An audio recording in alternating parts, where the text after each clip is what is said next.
here. Yes, so that she will know which part of the muscle will be injected.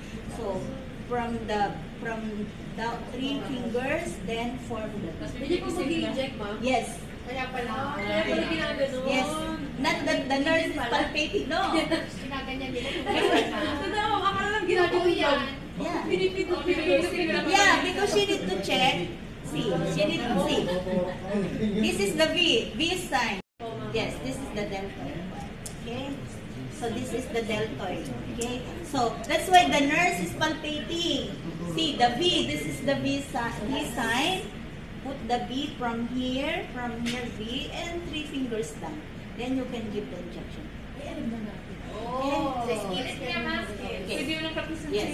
Yeah. V. See, you have a scapular bone here. Yes. Then also here. Then you have the V. So you need to see. Also the same. Your small finger. You have a bone here. Okay, from here, and then V. This is your V.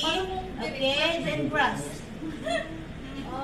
Okay, dito sa side, right side lang. No, it depends upon which side, left or right, wherever the patient wants. So, from here also.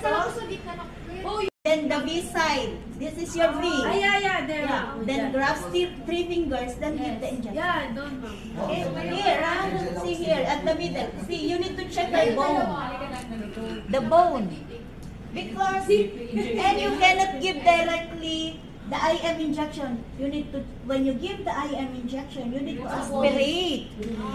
Why you need to aspirate? Because if there is a blood, go inside the syringe, you are hitting, which is here, and ventrogluteal, okay, and vastus here.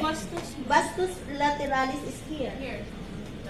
Here at the legs. That's why from here, from the legs, same as V, okay, and 3 fingers down. Ay, ma'am, ano po ba? Meron po siyang types na kunyari, dito lang siya, or